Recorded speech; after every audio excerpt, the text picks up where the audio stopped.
ने रच दिया इतिहास, चंद्रमा पर लहरा दिया परचम और चंद्रयान 3 चांद के दक्षिणी ध्रुव पर लैंड करने वाला पहला बना रोवर और उसके साथ ही भारत पहला देश बना जिसने सफल लैंडिंग की है। आइए देखते हैं इसी से जुड़ी हुई महत्वपूर्ण खबरें।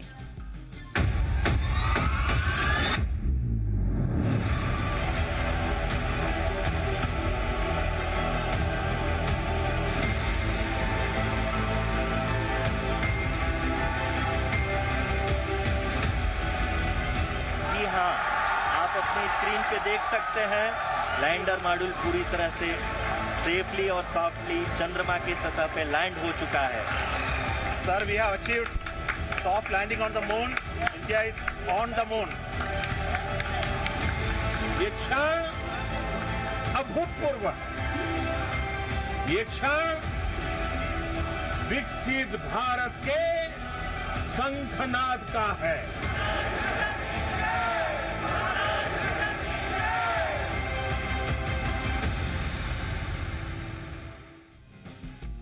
भारत ने आज वो कर दिखाया जो दुनिया का कोई भी देश अब तक नहीं कर पाया है। भारत का चंद्रयान 3 तमाम जटिलताओं पर विजय प्राप्त करते हुए सफलतापूर्वक चांद की सतह पर पहुंच गया है। 40 दिन का सफर पूरा कर चंद्रयान 3 जब चांद पर पहुंचा तो पूरा देश इस गौरवपूर्ण पल पर खुशी से झूम उठा। प्रधानमंत्री नरेंद्र मोदी ने इसरो को बधाई देते हुए इस ऐतिहासिक क्षण की पूरे देश को शुभकामनाएं दी। चंद्रयान 3 की ऑटोमेटिक लैंडिंग सीक्वेंस शुरू होते ही पूरी दुनिया की निगाहें इस ऐतिहासिक पल पर थी। श्रीहरिकोटा के सतीश धवन अंतरिक्ष केंद्र से शुरू होने वाली 40 दिनों की यात्रा के बाद भारतीय अंतरिक्ष अनुसंधान संगठन यानी इसरो का चंद्रयान 3 मिशन अब पूरा हो चुका है। विक्रम लैंडर ने शाम 6:04 पर चंद्रमा पर सॉफ्ट लैंडिंग की। चंद्रयान 3 मिशन 2019 के चंद्रयान 2 मिशन का फॉलोअप है जब विक्रम लैंडर चंद्रमा की सतह पर दुर्घटनाग्रस्त हो गया था। अब इस मिशन के सफल होते ही भारत उन देशों के एक छोटे और विशिष्ट क्लब में शामिल हो चुका है जो चंद्रमा पर सॉफ्ट लैंडिंग करने में कामयाब रहे हैं। अब तक आपको बताएं, इस क्लब के 3 सदस्य संयुक्त राज्य अमेरिका यानी यूएसए, सोवियत संघ और चीन थे। अब भारत ने भी इस क्लब में धमाकेदार एंट्री कर ली है। Here we have a majestic liftoff of LGM-3 M4 rocket carrying India's prestigious Chandrayaan 3 spacecraft. भारतीय स्पेस रिसर्च के इतिहास में आज का दिन हमेशा के लिए याद किया जाएगा। चंद्रयान 3 के लैंडर विक्रम ने इतिहास बना दिया है। भारत के लिए चंद्रयान 3 मिशन कई मामलों में अहम है। 615 करोड़ रुपए की लागत वाले चंद्रयान 3 मिशन का लक्ष्य वही है जो पिछले प्रोजेक्ट्स चंद्रयान 1 और 2 का रहा है। फिलहाल मून मिशन 3 का मकसद चांद की सतह के बारे में ज्यादा से ज्यादा जानकारी जुटाना है। चंद्रयान 3 के लैंडर पर 4 तरह के साइंटिफिक पेलोड जाएंगे। ये चांद पर आने वाले भूकंपों, सतह की थर्मल प्रॉपर्टीज, सतह के करीब प्लाज्मा में बदलाव और चांद और धरती के बीच की सटीक दूरी मापने की कोशिश करेंगे। चांद की सतह के रासायनिक और खनिज संरचना की भी स्टडी होगी। साउथ पोल इलाके में ही मिशन क्यों भेजा गया, ये जानना भी जरूरी है। दरअसल मून के पोलर रीजन दूसरे रीजन से काफी अलग हैं। यहाँ कई हिस्से ऐसे हैं जहाँ सूरज की रोशनी कभी नहीं पहुँचती और तापमान -200 डिग्री सेल्सियस से नीचे तक चला जाता है। ऐसे में वैज्ञानिकों का अनुमान है कि यहाँ बर्फ के रूप में अभी भी पानी मौजूद हो सकता है। अब समझते हैं कि लैंडर विक्रम और प्रज्ञान रोवर क्या काम करेंगे। दरअसल विक्रम लैंडर में 4 पेलोड्स लगे हुए हैं। पहला पेलोड रंभा है। यह चांद की सतह पर सूरज से आने वाले प्लाज्मा कणों के घनत्व, मात्रा और बदलाव की जांच करेगा। दूसरा पेलोड चास्टे यानी CHASTE है। यह चांद की सतह की गर्मी यानी तापमान की जांच करेगा। तीसरा पेलोड इल्सा यानी ILSA है। ये लैंडिंग साइट के आसपास भूकंपीय गतिविधियों की जांच करने का काम करेगा। चौथा payload laser retro reflector array यानी LRA है। ये चांद के डायनेमिक्स को समझने की कोशिश करेगा। इसरो वैज्ञानिकों के मुताबिक लैंडर रोवर चंद्रमा पर 1 दिन तक काम करेंगे। ये पृथ्वी के 14 दिन के बराबर होगा। जहां तक प्रोपल्शन मॉडल की बात है तो यह 4 से 5 सालों तक काम कर सकता है। स्पेस के क्षेत्र में भारत के बढ़ते कदम पर दुनिया भर की नजर है। भारत की इस कामयाबी से न केवल देश के अंतरिक्ष वैज्ञानिकों का मनोबल बढ़ेगा, बल्कि आने वाले दिनों में अंतरिक्ष से जुड़ी नई खोज में भारत का अहम स्थान होगा। ब्यूरो रिपोर्ट, जी मीडिया। चंद्रयान 3 की सफल लैंडिंग के बाद प्रधानमंत्री नरेंद्र मोदी ने क्या कहा, आपको सुनाते हैं।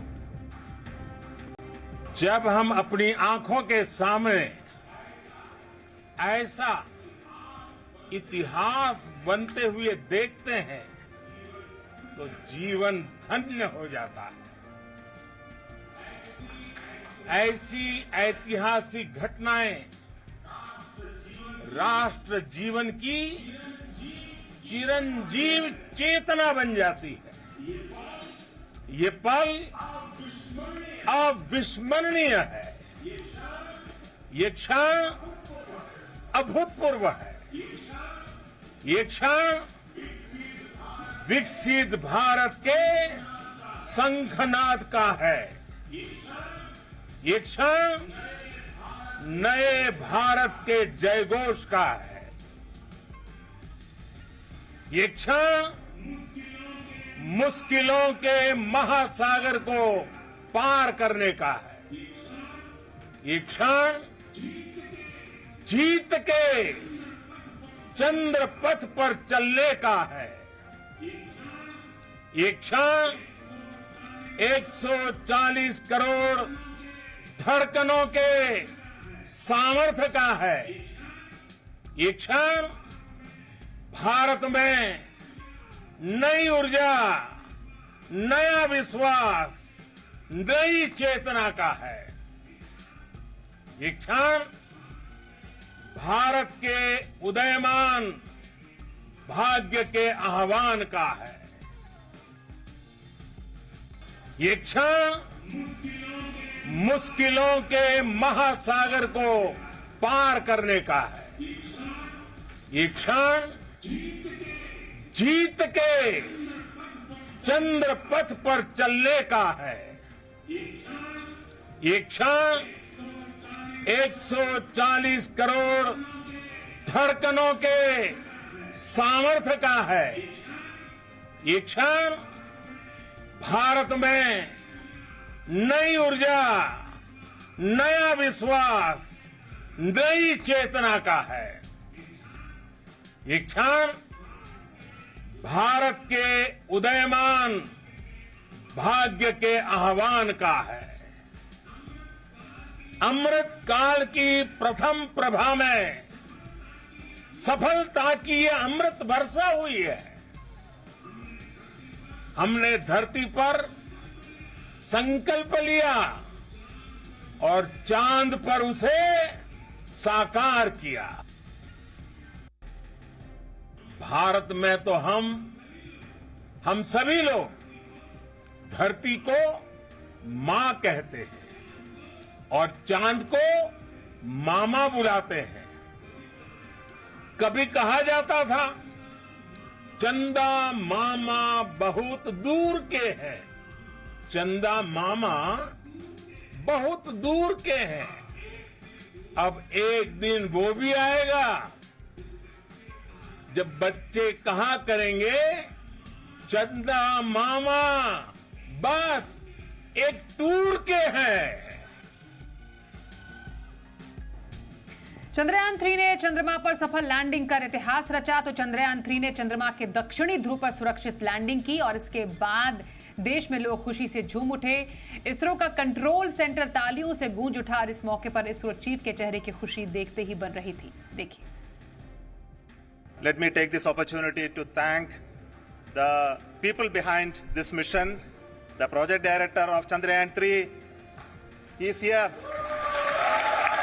Veera Muthuvel, congratulations to you.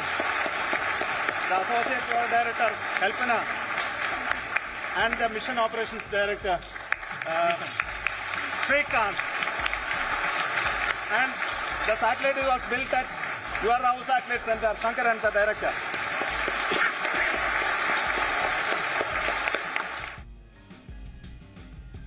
IBI governor Shaktikanta Das ने चंद्रयान के चांद पर सफल लैंडिंग पर खुशी जताई। A little while ago, we all witnessed history being made when the chief of ISRO proudly announced that India is now on the moon. And I join all of you in congratulating, complimenting the entire team of ISRO and the scientists and everyone who has been associated with the success of this project. 3 की सफलता के इस ऐतिहासिक पल पर हमारे साथ जुड़ चुके हैं खास एक्सपर्ट इन स्पेस के अध्यक्ष डॉक्टर पवन कुमार गोयनका। डॉक्टर गोयनका, बहुत स्वागत करते हैं हम आपका हमारे साथ इस चर्चा में शामिल होने के लिए, और आपको भी बहुत बहुत बधाई हम देना चाहेंगे। जैसा कि हर कोई गौरवान्वित है इस वक्त, हम भी गौरवान्वित है और हर किसी को एक अजब सी एक खुशी महसूस हो रही है। डॉक्टर गोयनका, आपसे समझना चाहेंगे चंद्रयान 3 ने जिस तरीके से इस मिशन को सफल किया है, दक्षिणी ध्रुव पर चांद के भारत ने लैंड किया है, क्या है इस कामयाबी के मायने?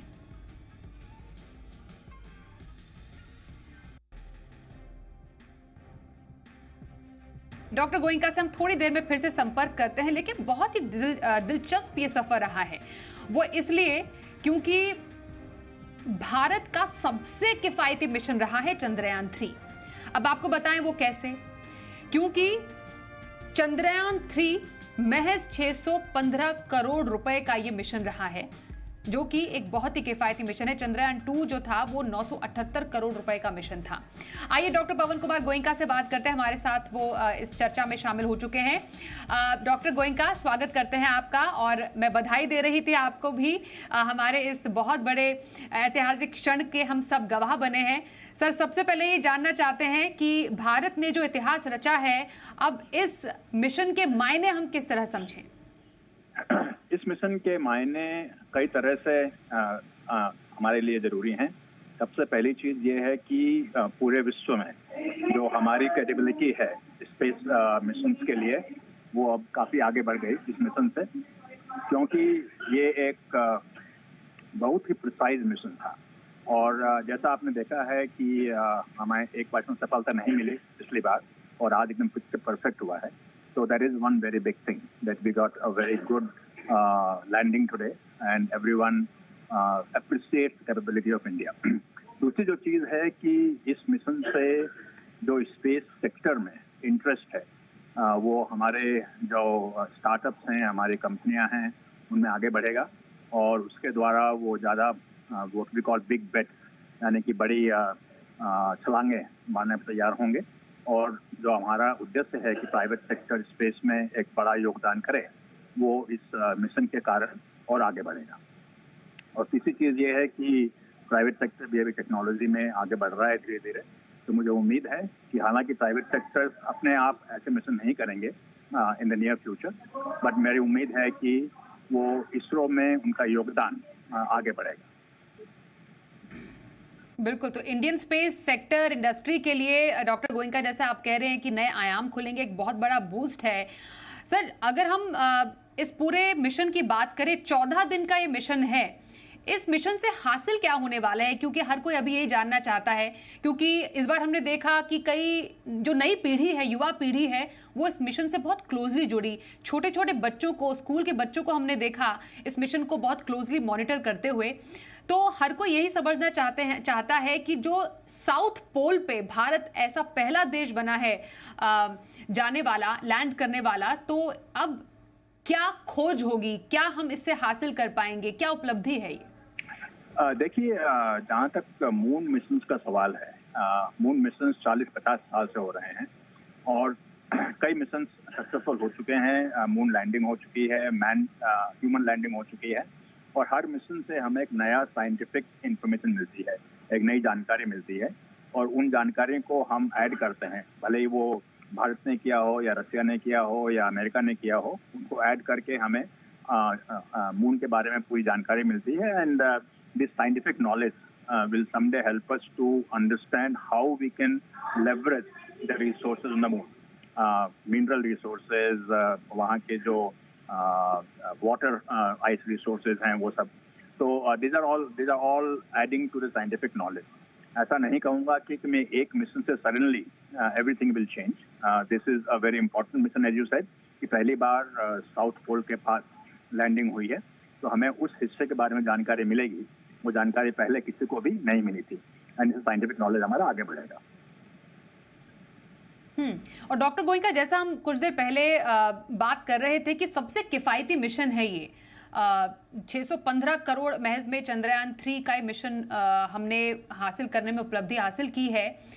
तो ये जो पूरे मिशन की जो कॉस्टिंग है और जिस तरीके से भारत ने से सफलता हासिल की है, क्या इसको भी एक नया पैमाना मान सकते हैं जो बाकी जो देश हैं जो कि अब तक कोशिश कर रहे हैं कि मून के साउथ पोल पे वो लैंड कर पाए, तो क्या ये एक प्रेसिडेंट सेट कर सकता है?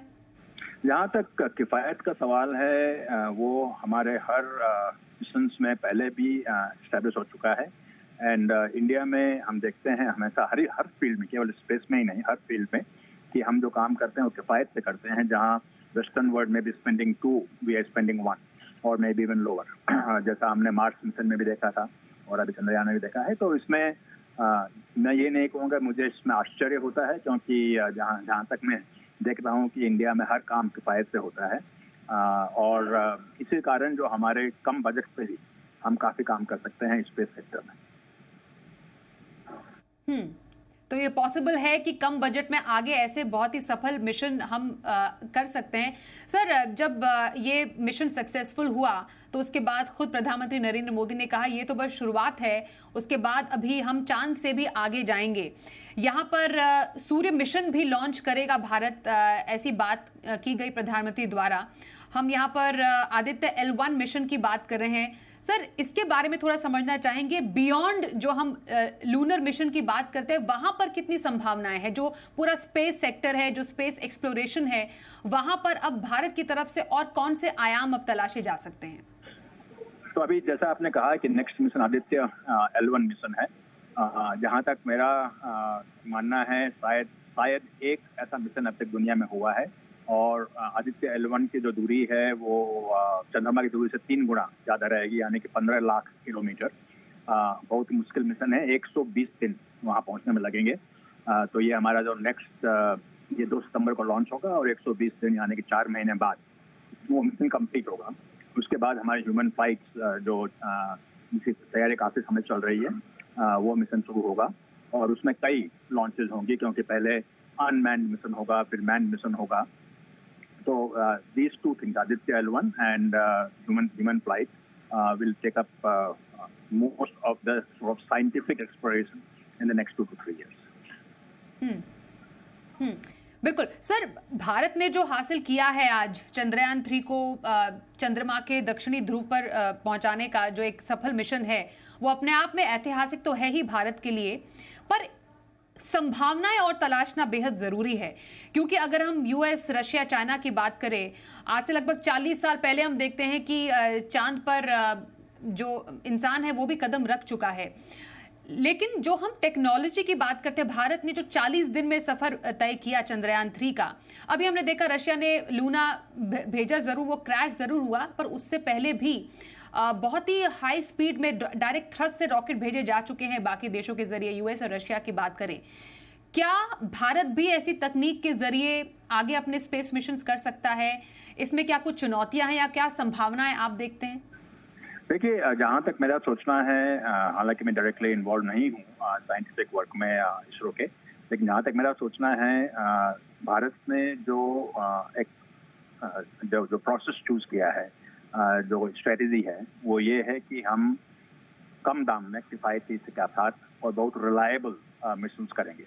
अगर हमें 40 दिन लगे, शायद रशिया को कम समय लगता था, लेकिन हमारा जो ओवरऑल प्लानिंग थी वो काफ़ी मैं कहूँगा कि रिलायबल प्लानिंग थी, जिसमें कि हमने अर्थ के 5 ऑर्बिट किए, फिर मून के 5 ऑर्बिट किए, फिर 2 डीबूस्ट किया. इसके कारण कुछ गलत होने की संभावना बहुत कम हो जाती थी. और इसका कारण और एक जो हमारा इंजन है उसमें कम पावर लगा, इससे फिर जो मिशन पूरा किफ़ायती भी हो जाता है. तो that's the approach that India has taken. I think the end objective is once you reach there, उसमें आप फिर क्या ऑब्जर्वेशंस करते हैं और क्या इंफॉर्मेशन गैदर करते हैं, उसमें हम किसी से पीछे नहीं हैं। जो हमारे जो प्रोब्स हैं, जो लैंडर ने जो फोटोग्राफ्स लेगा, जो सैम्पलिंग होगी, जो एनालिसिस होगी, उसमें हम किसी से पीछे नहीं। बिल्कुल, और भारत कई मायनों में काफी एक कह सकते हैं ना कि आत्मनिर्भर बनने की राह पर आगे बढ़ रहा है। सर, इंडियन स्पेस इंडस्ट्री जिसके लिए एक बहुत बड़ा एक आज ऐतिहासिक पल रहा है, नींव का पत्थर साबित हुआ है ये बड़ा मिशन। सर, आगे आने वाले सालों के लिए हम क्या एक वे ऑफ एक्शन या plan of action, way forward हम एक्सपेक्ट करें? जैसे आपने शुरुआत में बोला था कि और भी ज्यादा यहाँ पर आयाम खुल रहे हैं, इस पूरे इंडस्ट्री को बूस्ट मिल रहा है। कहाँ पर आपको कुछ चैलेंजेस अभी भी नजर आ रहे हैं, कहाँ पर काम करना बाकी है, और कितना ज्यादा पोटेंशियल है अब भारत में? देखिए, सबसे पहली चीज जो है भारत में कि प्राइवेट सेक्टर ने स्पेस में पार्टिसिपेट केवल वेंडर के तौर पर किया है, इसरो के वेंडर के तौर पर। इंडिपेंडेंटली प्राइवेट सेक्टर ने स्पेस मिशन कभी लॉन्च नहीं किए हैं। अभी पिछले 2-3 साल में ये अभी इसमें बदलाव आ रहा है, प्राइवेट सेक्टर काफी आगे बढ़ रहा है। जो अगर हम देखें अमेरिका में या यूरोप में या ऑस्ट्रेलिया में, जापान में, प्राइवेट सेक्टर का योगदान स्पेस इकोनॉमी में काफी है compare to the space agency, the official space agency. तो ये हमारा एक बदलाव आना जरूरी है कि प्राइवेट सेक्टर को भी स्पेस में काफी योगदान देना होगा, और वो शुरुआत अभी 2 साल से हो गई है, और मुझे पूरी उम्मीद है कि with the new Indian space policy बदलाव आएगा। That is number 1। नंबर 2 जो है वो अभी इंडिया में जो स्पेस की एक्सपर्टीज है वो बाय एंड लार्ज इसरो के पास ही है, और हमें ये बढ़ावा देना पड़ेगा कि प्राइवेट सेक्टर में भी स्किल डेवलपमेंट स्पेस के बारे में हो। और तीसरी चीज़ है इन्वेस्टमेंट, क्योंकि अभी तक जितना इन्वेस्टमेंट हुआ है स्पेस सेक्टर में गवर्नमेंट ऑफ इंडिया ने किया है, अभी आगे जाके प्राइवेट सेक्टर को इन्वेस्टमेंट करना पड़ेगा, तभी प्राइवेट सेक्टर आगे आएगा, और उसके लिए इन्वेस्टर्स भी चाहिए। तो टेक्नोलॉजी के बारे में मैं कहूँगा कि जो हमें टेक्नोलॉजी चाहिए वो हमारे पास है, प्राइमरी इसरो के पास है। इसरो से टेक्नोलॉजी ट्रांसफर होगा और प्राइवेट सेक्टर उस टेक्नोलॉजी को लेकर आगे बढ़ जाएगा। What we need to do is private sector to come forward and also for the investments to have.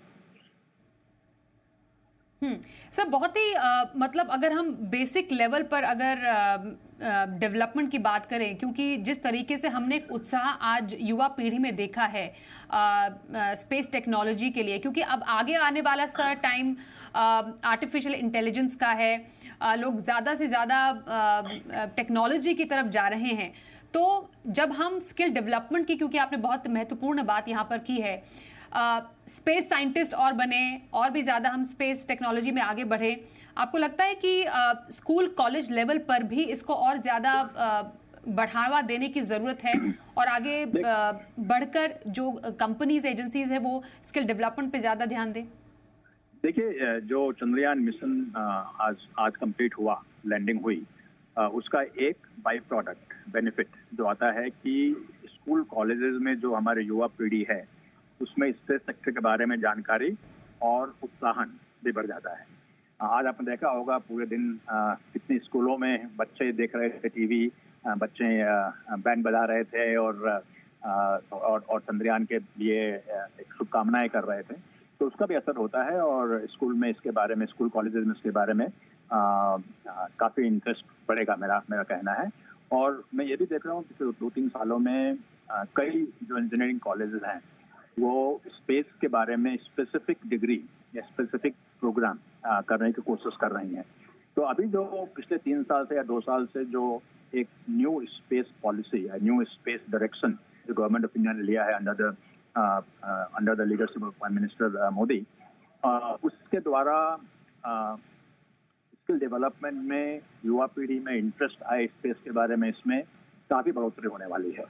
और मुझे पूरा विश्वास है कि जो स्किल डेवलपमेंट की हम बात कर रहे हैं आज, जहां हम देख रहे हैं कि आज कुछ गैप्स नज़र आ रहे हैं आउटसाइड इसरो, वो 5 साल, 7 साल, 10 साल बाद ये बात नहीं होगा। India will produce enough space scientist both for the private sector as well as for the government, that is ISRO, and we won't have to worry about it as long as we put our focus on skill development starting now. Absolutely sir. तो positive outlook है इस पूरे mission को लेकर, और खासतौर पर युवा पीढ़ी में और छोटे छोटे बच्चों को, जैसा आपने सही बोला कि उनमें काफ़ी ज़्यादा उत्साह था। सर एक आखिरी सवाल आपसे ये होगा कि ये जो हम 14 दिन का जो ये बराबर ये जो हम एक मिशन देख रहे हैं जिसमें बहुत महत्वपूर्ण जानकारी इकट्ठा करेंगे, इस जो इंफॉर्मेशन है, जानकारी का फायदा या इसका फायदा सिर्फ भारत के लिए नहीं बाकी देशों के लिए भी काफी महत्वपूर्ण साबित हो सकती है। तो कैसी इंफॉर्मेशन बहुत ज्यादा पाथ ब्रेकिंग हो सकती है? सॉरी, लास्ट सेंटेंस आपने क्या कहा? इंफॉर्मेशन सर, जो इंफॉर्मेशन गैदर की जाएगी अब इस मिशन के द्वारा, वो क्या पाथ ब्रेकिंग हो सकती है, क्या हासिल होगा उस इंफॉर्मेशन से? अभी there was announcement happening in the background, I couldn't hear you. Can you repeat the last sentence please?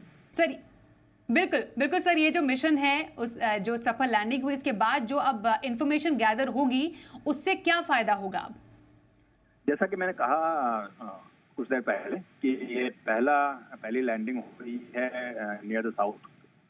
तो इस मून का ये जो रीजन है इसके बारे में बहुत कम जानकारी अभी है। जो भी जानकारी है वो only from orbital spacecraft and not from landing. तो ये जो जानकारी, नई जानकारी आएगी, इससे क्या मिलेगा?